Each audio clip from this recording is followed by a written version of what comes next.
3 but 4 guest singers, which we'll tell you a little more about in a little bit. But if you would care to stand and join us in our 2 opening songs, if you're able and willing, please do that.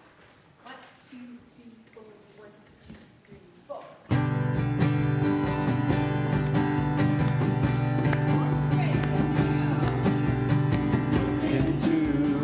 Child's eyes, tell me what you see. Reflections of your hopes and dreams. What do you hear me? 'Cause we are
All right, thank you. Please take a seat. Thank you so much, music team. I'm hearing an echo. Is it me? We're okay, I guess.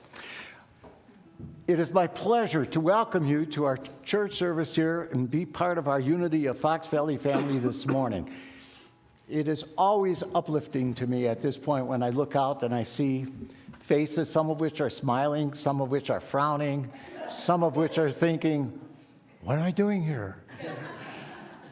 Well, that's not for me to determine, but I hope that it gets determined for you throughout the service. I also want to welcome those of you that are tuned in on our YouTube channel.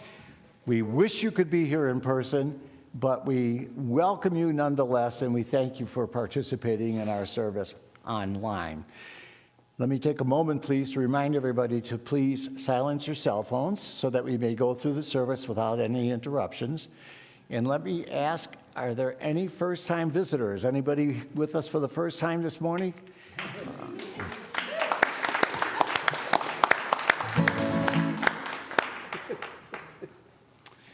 We are delighted to have you with us.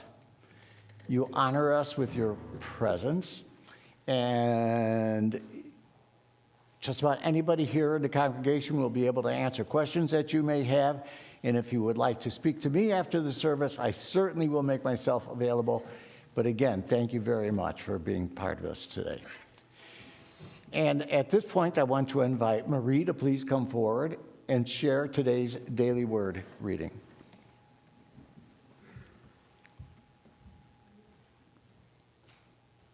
Good morning, everyone.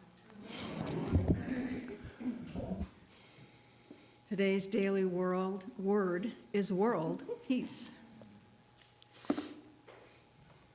I live my vision for a peaceful world. To bring about peace in the world, I begin by paying attention to my first reaction when I feel I have been treated unjustly.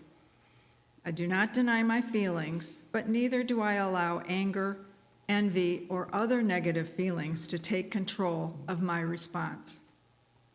I feel my feelings, but I remain committed to living the truth I know. Regardless of behavior, every person in existence is a divine being, a living expression of God. I call upon my divine faculties of love, faith, and strength to guide my steps. No matter how another responds, I remain centered in God. My efforts make a difference.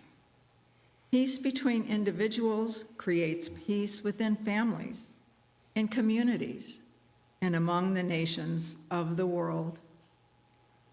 From Isaiah chapter 32, verse 17, the effect of righteousness will be peace, and the result of righteousness, quietness and trust forever.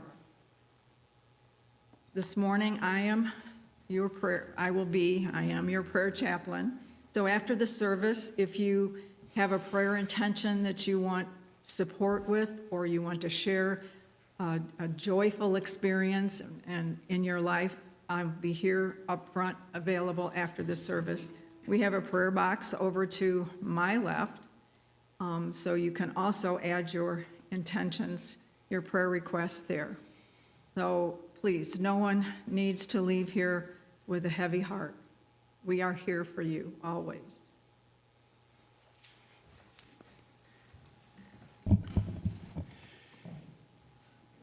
Thank you, Marie. And I invite all of you to join in praying with me our Spirit's unfolding vision prayer.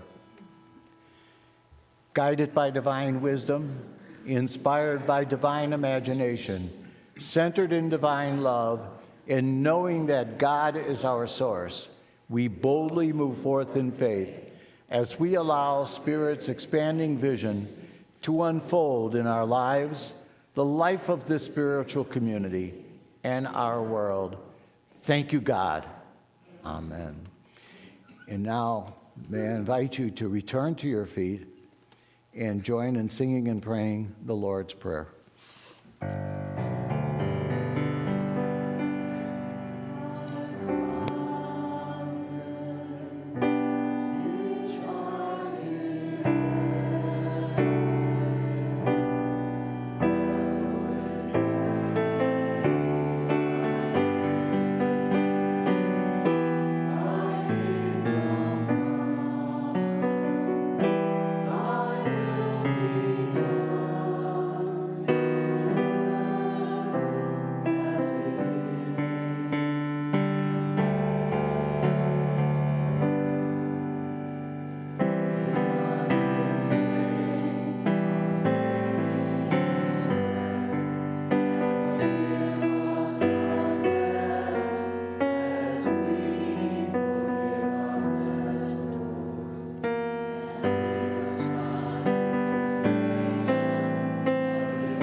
Please take a seat. Now I invite our children and our sponsors to come forward so that we may bless them.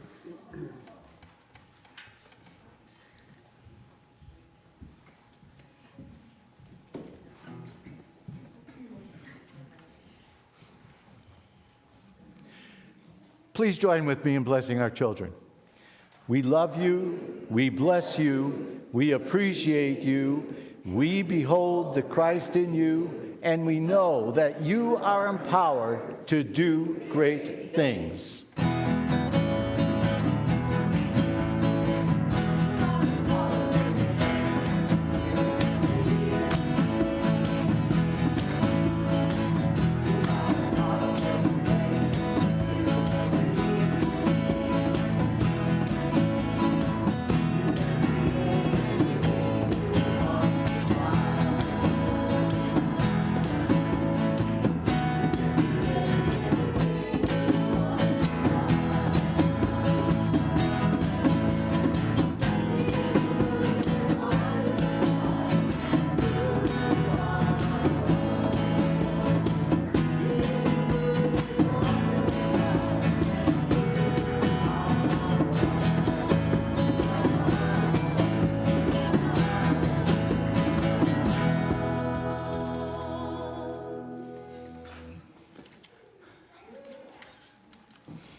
So, like I said, we have 4 very special guests today. Ladies, if you want to come on up.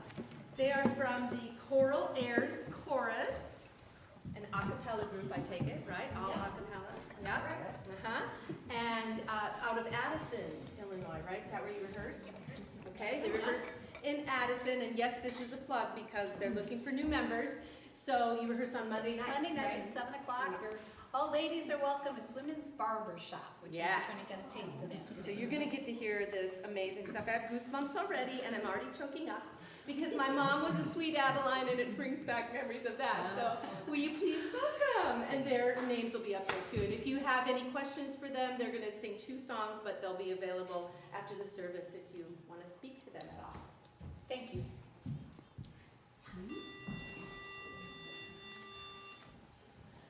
I close my eyes and I can see a world that's waiting up for me, that I call my own, my own.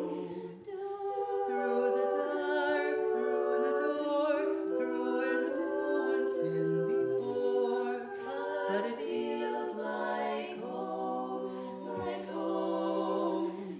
They can say it all sounds crazy. All sounds crazy. They can say I've lost my mind. I don't care if they call me crazy. Don't care if they can live in a world that we design. 'Cause every night I lie in bed, the brightest colors fill my head. A million dreams are keeping me awake, awake. I think of what the world could be, a vision of the one I see. A million dreams is all it's gonna take. Oh, a million dreams for the world we're gonna make.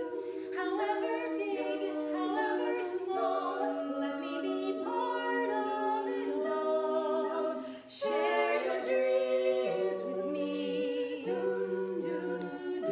You may be right, you may be wrong, but say that you'll bring me along to the world you see, to the world I close my eyes to see. I close my eyes to see. 'Cause every night I lie in bed, the brightest colors fill my head.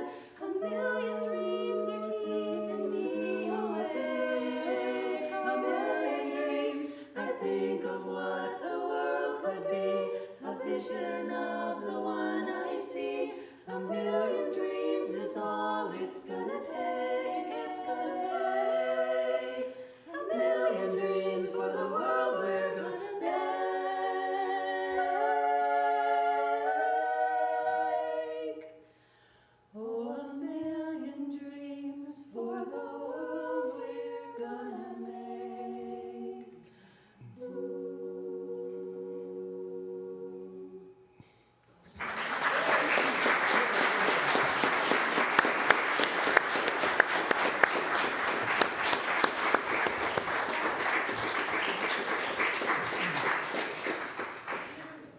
Thank you so much.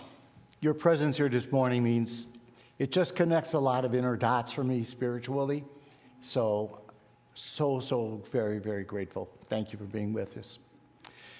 But wait, there's more.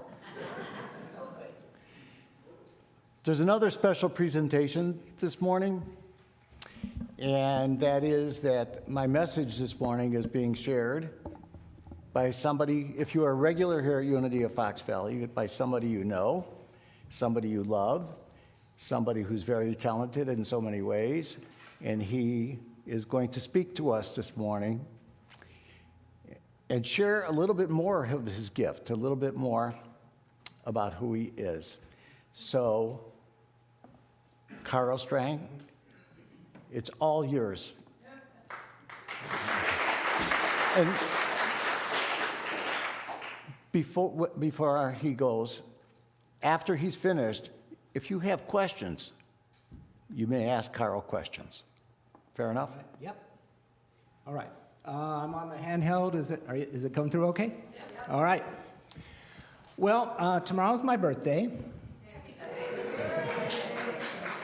I will be turning 72. Whoa!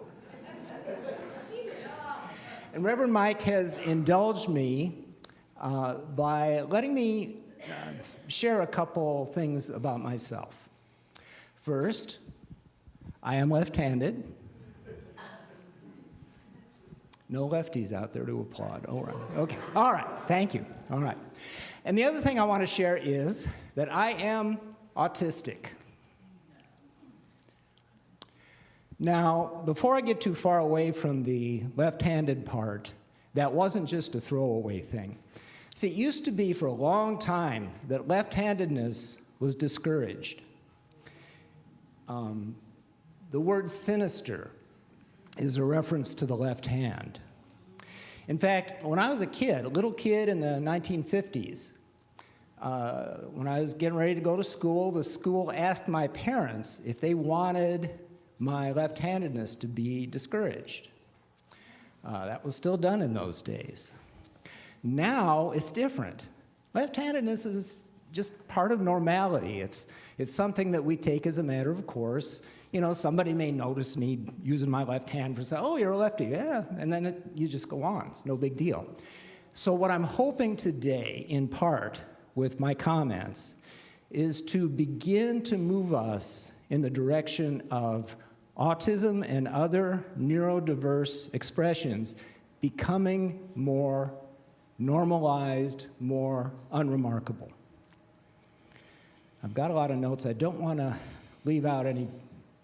Oh, the reason for this is Autism Awareness and Acceptance Month. So that's the reason, in addition to my birthday month, I wanted to get into this today. Now, autism is not well understood by most people. It's not well represented for what it is. And so most of what I want to share is talking about a little bit more about what autism is. I didn't even hear about autism until my first introduction was the Dustin Hoffman character in the film Rain Man. If you remember seeing that, he would be what we would say today is an example of, and there are autistic people like that, but he would be what we would call a high support needing autistic person. Now we see more and more autistic characters, especially on television these days. The one I'm most familiar with is the Sheldon Cooper character from The Big Bang Theory, and now more recently in the Young Sheldon program. Now he would be a relatively very low support requiring person. In addition to his friends tolerating his quirks, the main thing is he needs somebody to drive him around. He can't or resists learning to drive a car. And other than that, he's fine. In the show, he gets a Nobel Prize. You can't be finer than that. And then keep going, and then there's me. I don't really need any support for my autism, just, the same support that's society provides for all of us in an interdependent society that we have. Keep me honest on this microphone. If I do this, if I do that, you won't hear me. And I might get, I might get animated. All right, so, okay, so what is autism anyway? Autism is genetically based, often runs in families, and it's not a simple genetic basis. There's a number of genes involved, they combine in different ways, so there's a whole range, and I've just given some examples, a whole range of expressions of it. It has to do with the development of the brain. The development is slow, and it results in different patterns of connectedness within the brain, excuse me, than is true of what would be called a neurotypical brain. And neurotypical, well, autism is at least 2% of the general population. That's an understatement. Is probably more like 4%. But because it hasn't been measured very well for various reasons that I may not get into, I don't know, we don't really have a good handle on how many autistic people there are. And that's just one of a variety of neurodiverse possibilities. So, genetically based, development is slower. And here's an example that Reverend Mike might understand. I grew up in a little rural town. All the boys played Little League baseball. In 3 years of Little League, I never got one hit. I never caught one fly ball. It's very common for autistic kids developing for their eye-hand coordination to be abysmal. And that was certainly true for me. Now, it eventually catches up. I couldn't play my instruments if it hadn't caught up. But it's just slower. And then the patterns of connectedness are different too, and result in patterns that are not uniform. You cannot, I did see some expressions of surprise when I said that I am autistic. There's no, what's the term from gambling? There's no tell. There's no obvious cue that you can use to say, well, this adult is autistic, that one is not. There's just no tell there. I want to make sure. Okay, some common things: difficulty in processing sensory information. A big one for me is basically a lack of social intuition. The social awkwardness. And there are other things that I may get into that are fairly common, but those are some examples.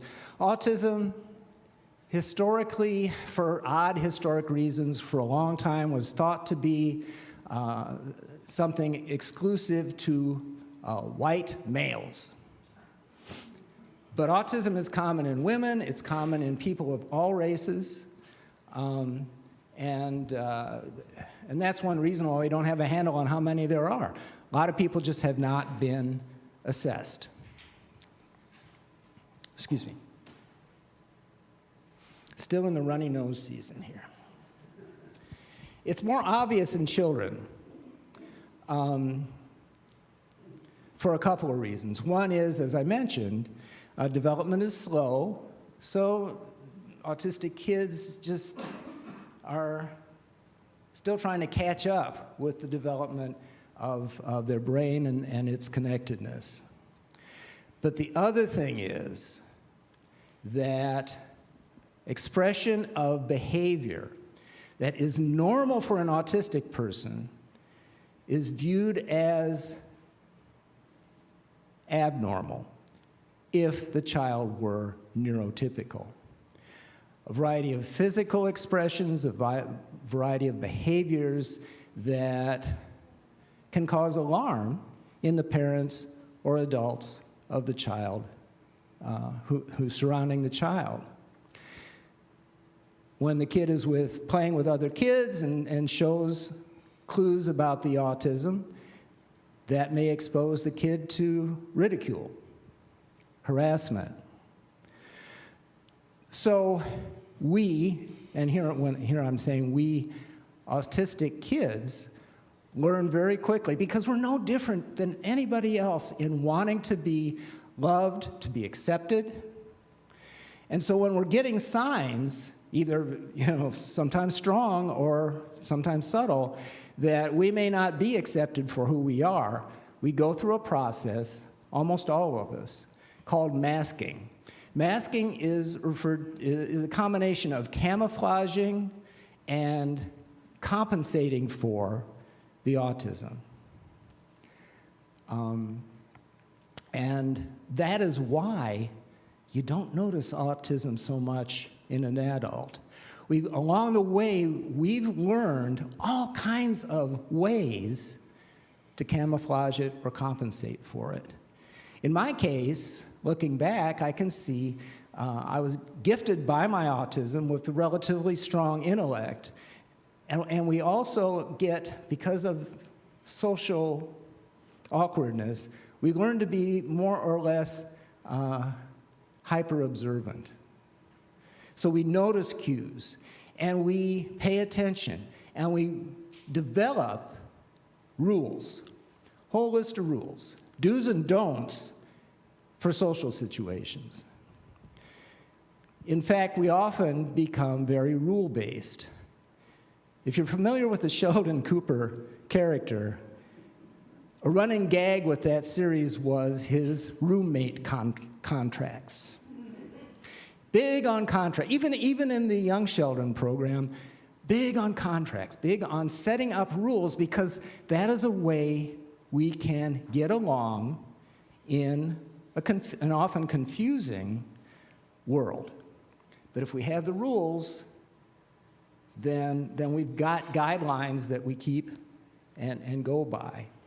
And to this day, that's the thing though, the rules, lacking social intuition, the rules are what I, for example, need to go by. Doesn't mean I have to have them at the front of my mind all the time in a social situation, but they are there, they do take energy. We on the music team get here by 8:30 every Sunday. By the time the service is done, I generally go home. I don't go downstairs to socialize because I have only so much of a social capacity. And when that tops off, then, well, I go home and rest. Doesn't mean I absolutely have to, but I'm on the decline.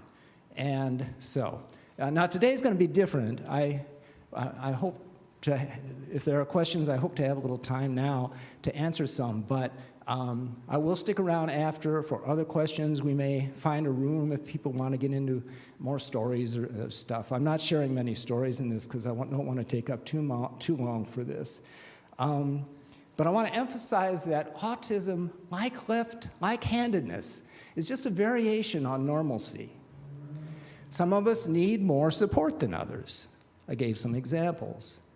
But most of us get along pretty well.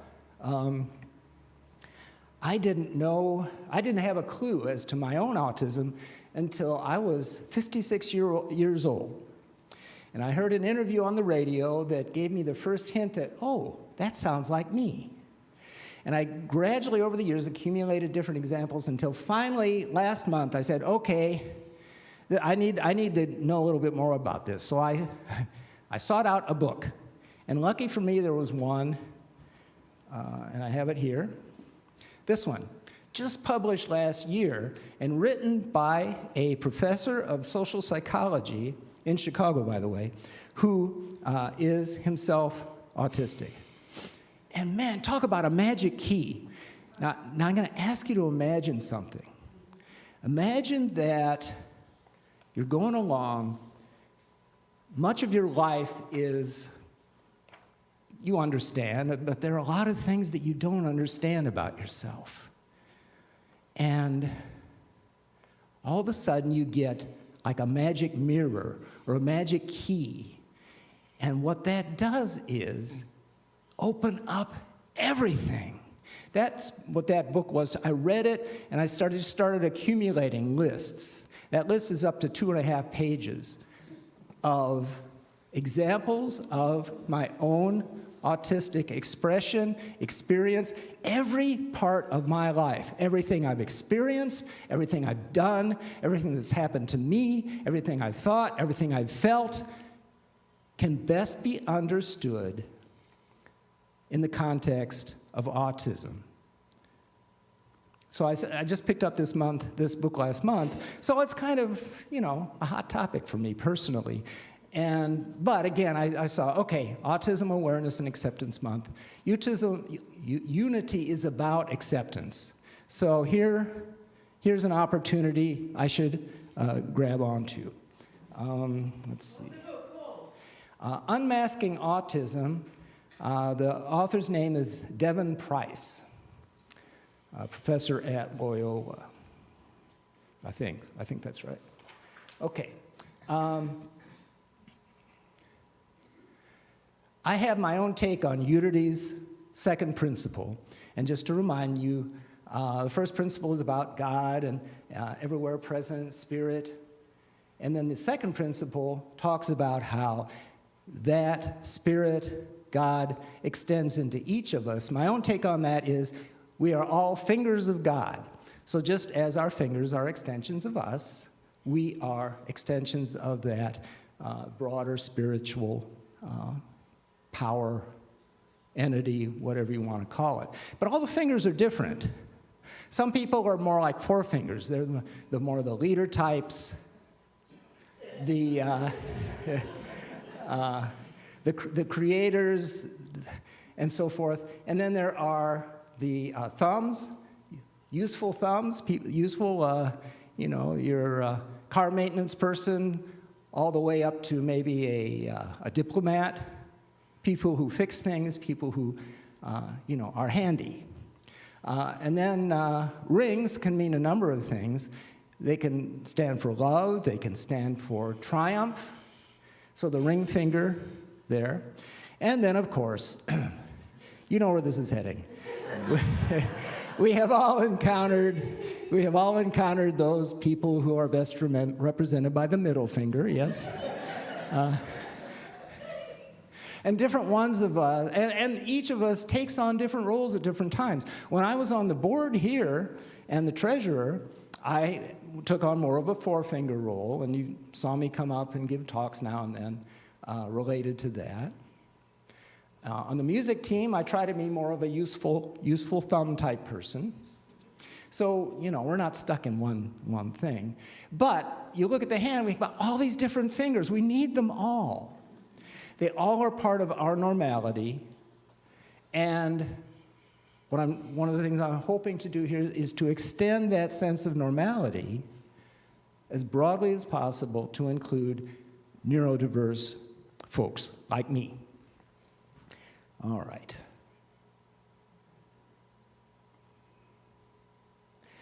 That's just about all that I had to say. Just a couple of tips.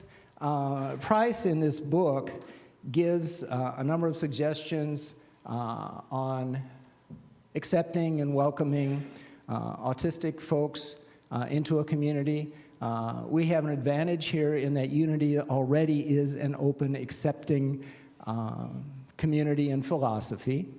Just some little tips. Like I said earlier, there's no tell. There's no way of knowing that someone coming here for the first time might be autistic.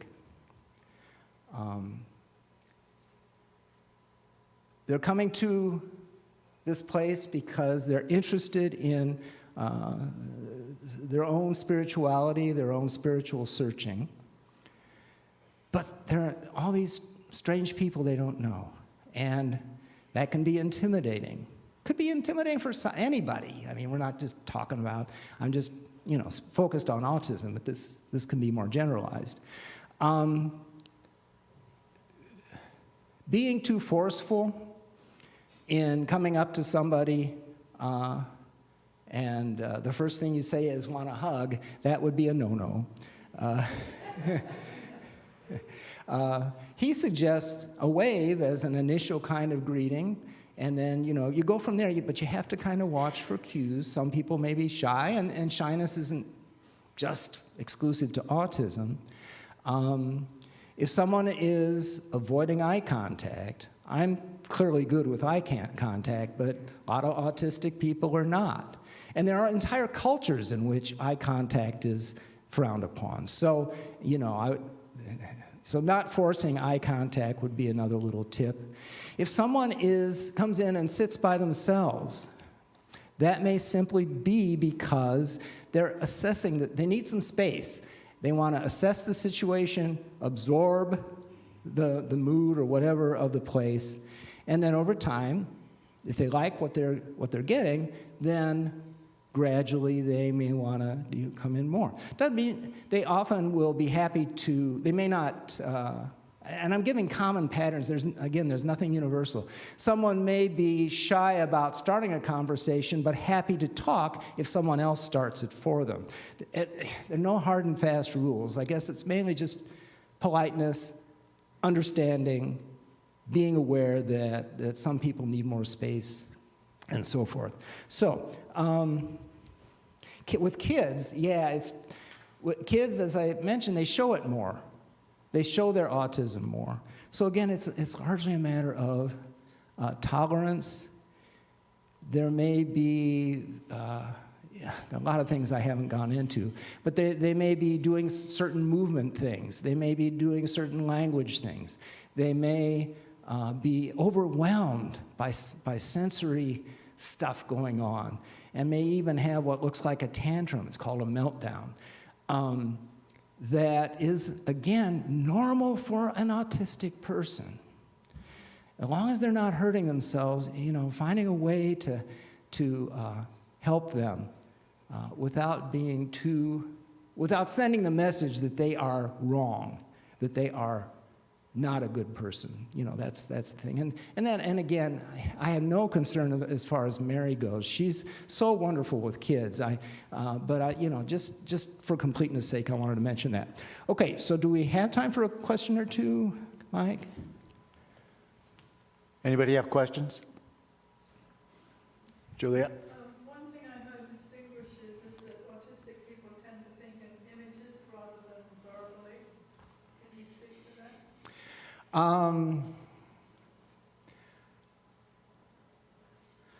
I read this book twice. I don't remember seeing that, and Price really did. One aspect of autism that's very common, this was true of me as a kid, is what's called interests. You get an all-consuming interest in something, and it devours you practically. And that happened with Price as he found out about his own autism and then just got into the literature because he already was a social psychologist. And did interviews and looked online and found all kinds of examples. In my case, so I don't remember hearing that particular thing. It may be, I'm sure it's true of some, but I think that would be something that varies from one person to the next. In my own case, when I was a kid, I went through a whole series of these obsessive interests. Now, some of you know that I'm a big natural history guy. My PhD is in wildlife or vertebrate ecology. And I got my start when I was like 7 or 8 years old. I think it started with birds, probably. So, for weeks, I would read about birds. I would learn the names of birds. I would look at birds. I would learn how to identify birds. I had my birds I really wanted to see that I had never seen. Birds, birds, birds, birds, birds, for weeks. And then, now it's insects. Read about insects, learn their names, learn how to identify them, learn everything I can. Go and see, find as many insects as I can. And then trees, or stars and planets, or flowers, or reptiles and amphibians, or rocks and minerals, one after another, and then back to birds. It was usually natural history. Went through a couple of episodes of stamp collecting, and I had a disaster with chess. Disaster meaning it was just too overwhelming. I couldn't sleep. I'd close my eyes to try to sleep, and nothing but images of chessboards and arrangements of chess pieces. I recognized that this was not good, and so I stepped away from chess. So, okay, well, that's that story. Sir. Bill? There's a series on Netflix called The Extraordinary Attorney Wu. If you haven't seen it, you really want to watch it. Okay. She's autistic. She's still the top autistic, but she's this top-notch attorney. Yes. Yeah. Yeah. It's. Can you repeat the question? Oh, There's a series on Netflix you can rent called The Extraordinary Attorney Wu. It's Korean, and she's autistic, but she's also a genius. It's really a good series. Yeah, it's easy to fall into the trap of focusing on the negative aspects of autism or other neurodiverse disorders. I am so grateful for my autism because, I'm not the greatest person socially, but I owe my intellect. I am very focused. I am highly disciplined. I can analyze things. And I wouldn't trade any of that. And that would be, another example of a person who's distinctive because of that. Yes. When you were talking about the early 50s, how did your parents deal with this? My parents were wonderful. When the school asked, do you want us to discourage his left-handedness? They said, no way. We want our kid to be the way he is. They bought me all the little golden guides for the birds and the insects and the rocks and minerals. My parents were as supportive and unconditionally loving as any people I have ever known. And so I was so lucky to have that. So many. And there are some autistic expressions in young children that are a little more disturbing, I guess, than anything that I showed. And I guess that helped me too. My parents, and I'm, looking back, I'm almost positive my parents both passed away some years ago. I'm pretty positive my dad was autistic. There are indications that mom was too. However, I don't think my brother is. I haven't shared this with him for reasons that are, personal. Someday I may. But yeah.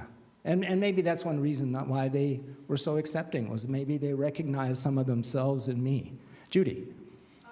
We transport some children, and I've driven them who the schools tell us they're autistic. Tell you what, let's... Okay. I've helped transport students who the teachers say they're autistic. And like one young man, when he has a stranger driving him, it makes him very nervous. And so I remember being really careful about what I said to him, and I prayed to God, please God help. By the time we got to his house, we were best friends. But how do they test nowadays to know that these young people are autistic?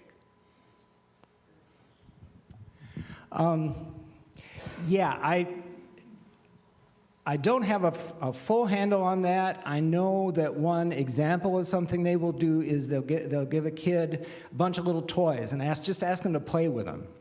And the way in which they play with them it's not the only indicator, but it is one indicator. For instance, they may take them and just put them down and line them up in rows in a very orderly fashion. That's their way of taking some chaos that's confusing and disturbing to them, making it orderly and comfortable for them. In fact, one story that strikes me that Price tells in the book is about a nurse. Very successful, very effective, wonderful nurse who's autistic. Imagine the social stress and the anxiety and the confusion and the chaos that can come in the world of a nurse. She needs her husband to help her groom herself, take care of herself at home in certain ways. After a stressful day, she'll get down on the floor with a bunch of toys and just line them up over and over, over and over. You'd never know this unless you saw her at home. Extremely competent, effective nurse. But, Carl? yes. Whoops. Oh. It's, At Jewel, I work with a number of special needs kids, some of which include autistic kids. And I wonder sometimes, what support do they have, let's say at a high school level, where someone takes an interest and looks at what is their interest and how to take that into a career so that they become self-sufficient? Is there something there, or those that are lower level just have to be beggars or something like that for the rest of their life? That's a big question. The interest part, to a degree, is self-supporting. The energy that goes into that learning doesn't necessarily need to be guided. It's going to happen. So a lot of what is known now about autism has just come out in the past few years. Society hasn't caught up with it yet. So there's no satisfactory, good answer to that question. I'm going to stop there because I can't pretend to be an expert. I'm pretty much an expert on my own experience and from what I've read in that book. And by the way, if you want to know more, I couldn't recommend more that book. I'm going, not because I feel cheated out of my time, but I have to be sensitive to the time of the service. Whoa. You okay? Yes. So you said you would be available if people wanted to talk? Yeah. Okay. Yeah, I'm going to stick around. I may ask Mary if we can use the youth education rooms in the back downstairs after we eat, if anybody wants. Super. Yeah. Super.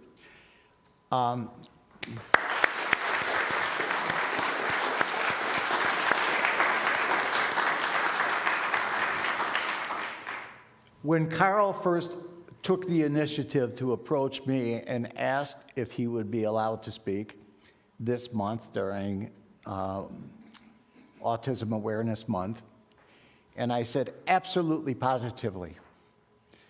But I was very selfish because it triggered in me a thought that I think that is very important for us to take and extrapolate from what Carl,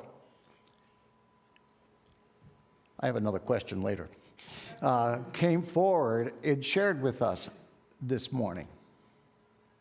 And so I went with the topic, bold and determined.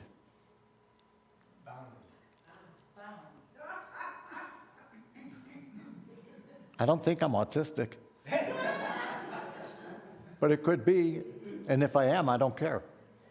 I'm sorry, bound and determined. And just a play on the word bound, okay? Bound has a couple of meanings, okay? And one of them is when you're bound, you're tied down, you're restricted, you're inhibited, okay? And the only way to become unbound is to be bound and determined. But what was fascinating to me, and that I really wanted, and I think it did, is autism is absolutely normal, okay? Being black is absolutely normal. Being gay is absolutely normal.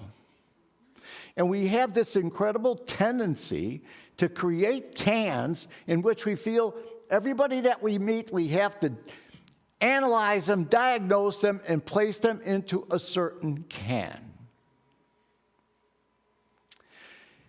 Over the last couple of years, I have watched this man grow by leaps and bounds. There was some healthy watering and fertilizing that took place, thanks to the music team. And I shared with Kitty a few weeks ago when Carl was singing, I said, "You have created a monster." And I love it.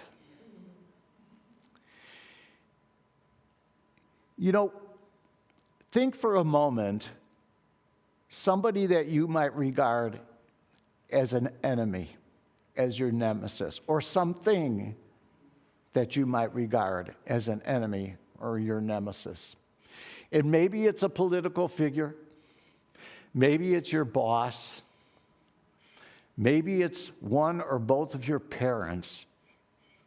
It absolutely doesn't matter. Do you have somebody in mind? Let me tell you, whatever you're picturing or whoever you're picturing in your mind, it is not the enemy. The enemy is the consciousness that brought that person or that thing, that institution, into manifestation. And so if you're really going to be bound and determined, you have to deal not with those persons, but you have to deal with that consciousness. And the only way that you could effectively deal with that consciousness is by adopting a consciousness which allows you to be who you are and is not oppressive or restrictive in any way, shape, or form. And if you go down this path, bound and determined means no excuses. If you get tired, you don't quit. If you become ill, you don't quit. So if those things that are supposedly things that we all desire, if you want to be happy, if you want to be healthy, if you want to be prosperous, if you want to be anything, anywhere, anytime, any place, it's up to you. This talk, which I'm delightfully, you have shortened, okay, and they are too, okay, is all about the power of will, which is one of the 12 powers designated by our co-founder, Charles Filmer. The power of will is very, very unique because the power of will is what opens the gate for all of the other powers to become alive and activated. So if the power of faith is the ability to see the unseen, that doesn't happen unless you use the power of will. So the power of will is like a light switch, or what Warren would refer to as the God switch, okay? Which when you flip it up and turn it on, it allows everything else to flow and to take place. I thank you for that image, Warren.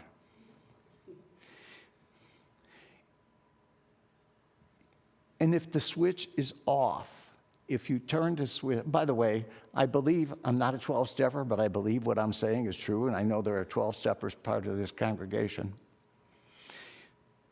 Every day, if you're a 12-stepper, as I understand it, you have to flip that power of switch to on, the power of will to on.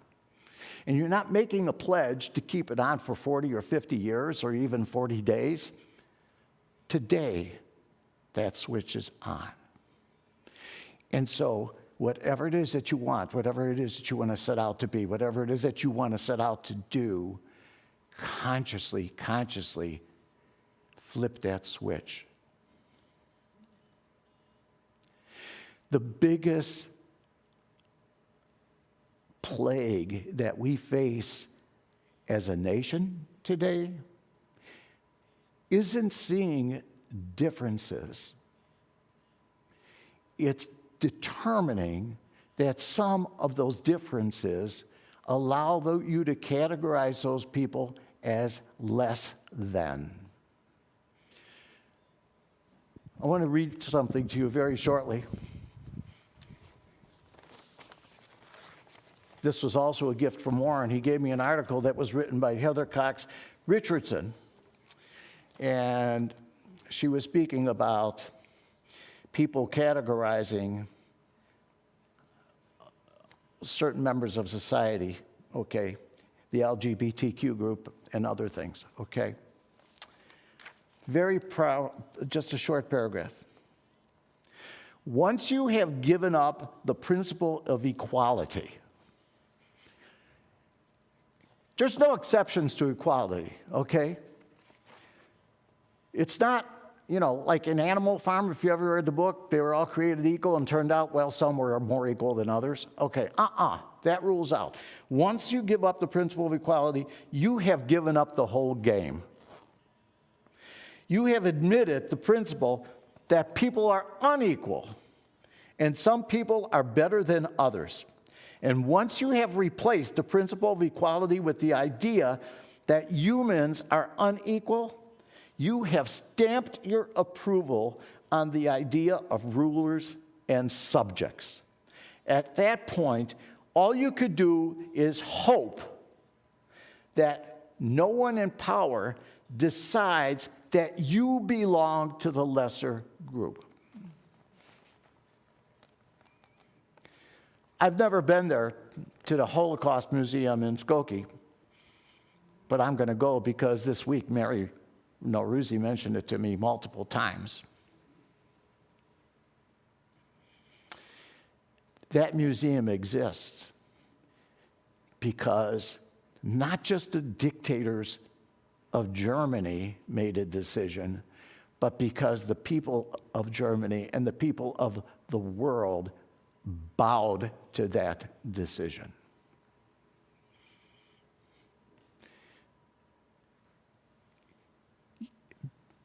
Bound and determined isn't easy. It takes a playground and takes it into a battleground in your everyday life. But you got to affirm it. It's really what I should have covered last week when I spoke about the Alleluia in your Easter. Because when you are bound and determined with no excuses, no exceptions, in that single-eyed focused, that's when it all takes place. I apologize. I spoke way longer than I wanted to. But I know that you're all forgiving and, tolerant and loving. And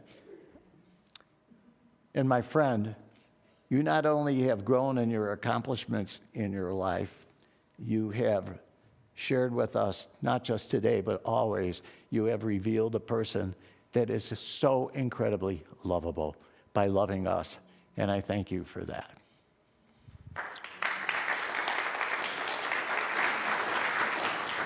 Let's take it to prayer and meditation.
Couple of moments to sit back, relax.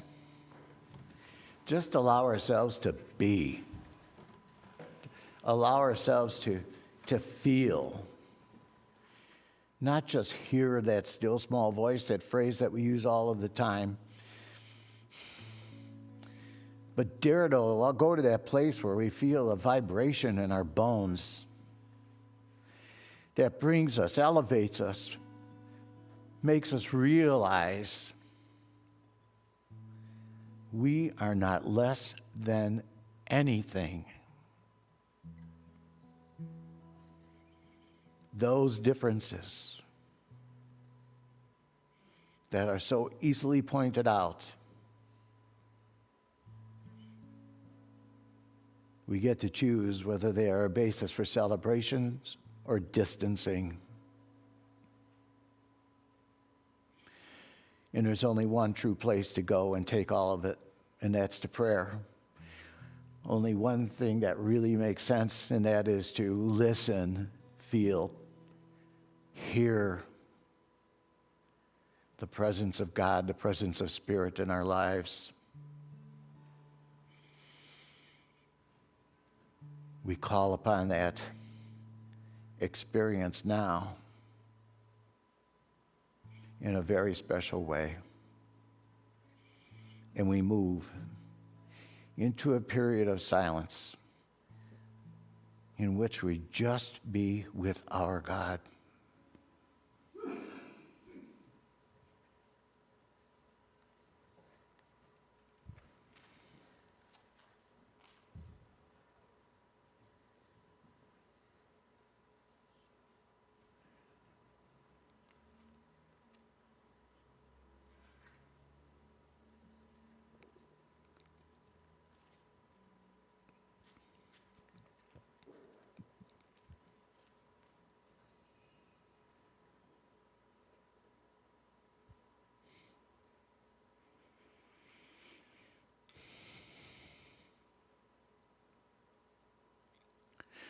And now I call you back to this space.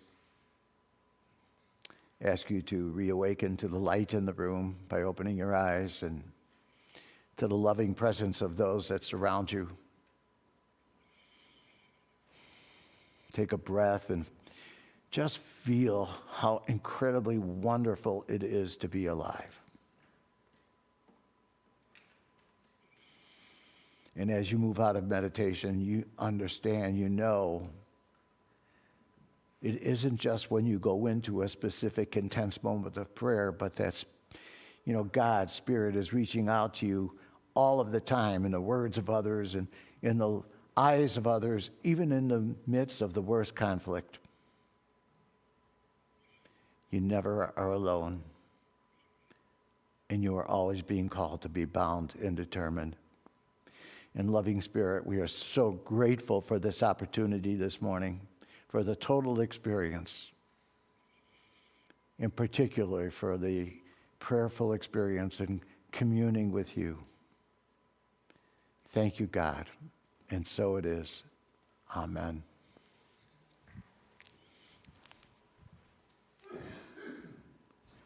I'll go right to the, you don't have a song, right? Okay.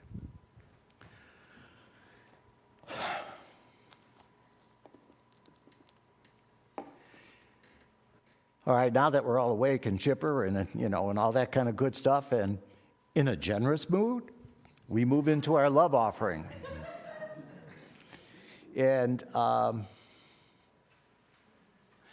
always make the point, your dollars are really, really significant and important. I'm not going to try to whitewash that in any way.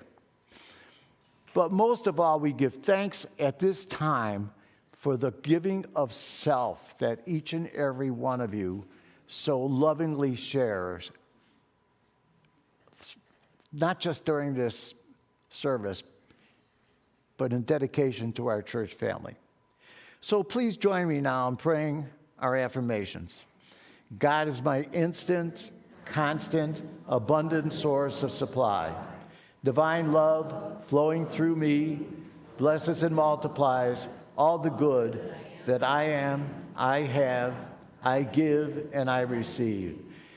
divine love flowing through us blesses and multiplies all the good that we are, we have, we give, and we receive.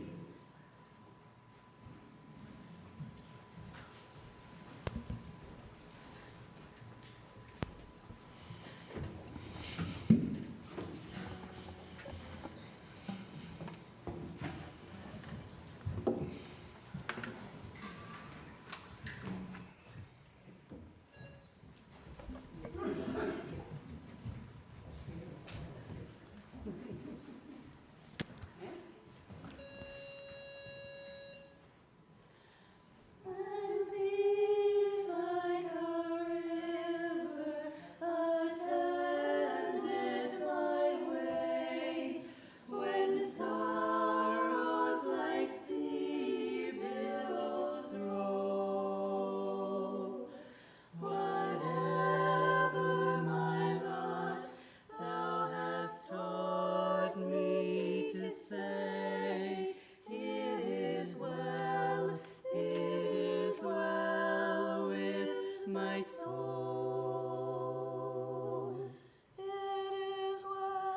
It is well, soul with my soul. It is well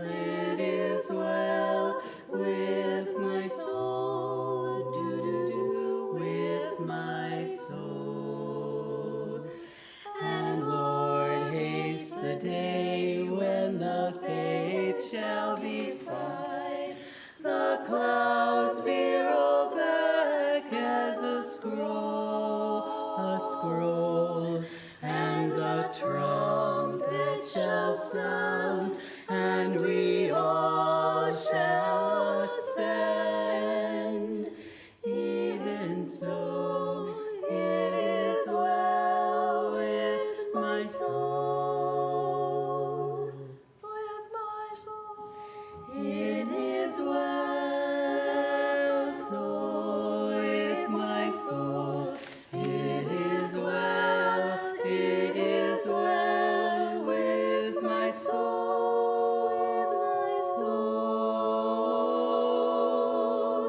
With my soul.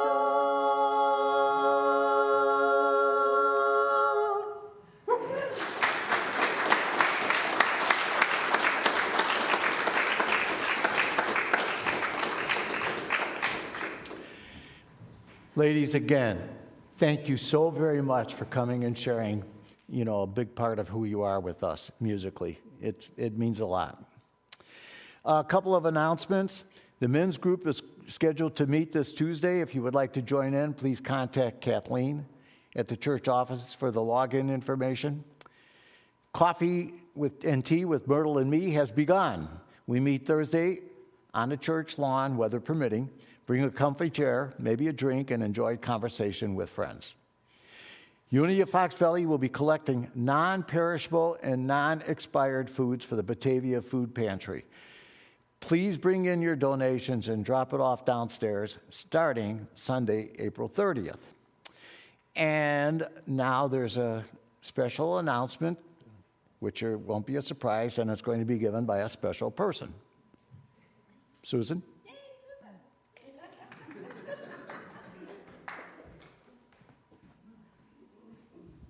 On any given Sunday, we are so blessed with wonderful music,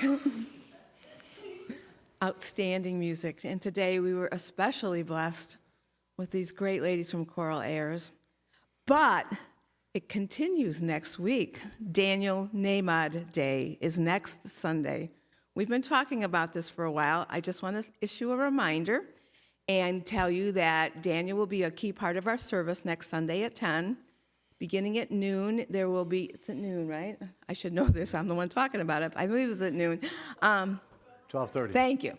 A little mini retreat, just be like water is the subject. I think it's going to be fantastic.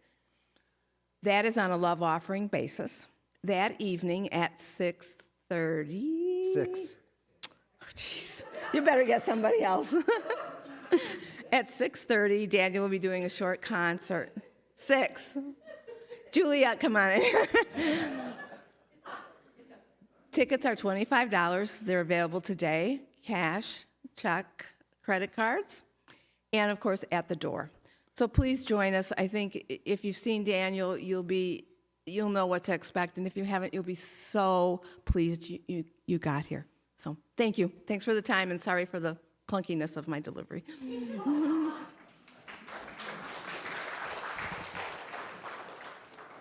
It's okay, baby. I married you for your heart, which is enormous. One last thing about the concert. If you really want to come and you have trouble with the money and you can't afford it, just come and see me, okay? And we'll take care of that. It's such a great experience. I don't want anybody to be shut out, okay? So all of this is going on, plus more. Please check your bulletin. And with that, I would like to invite you to please rise so we might confer upon one another our congregational blessing. You may turn to one another or across the aisle as you wish. And join me in praying. We love you, we bless you, we appreciate you, and we behold the Christ in you and know that you are empowered to do great things. And now stay standing for our prayer of protection. The light of God surrounds us, the love of God enfolds us, the power of God protects us, and the presence of God watches over us. Wherever we are, God is, and all is well. Sing it out.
I just want to add,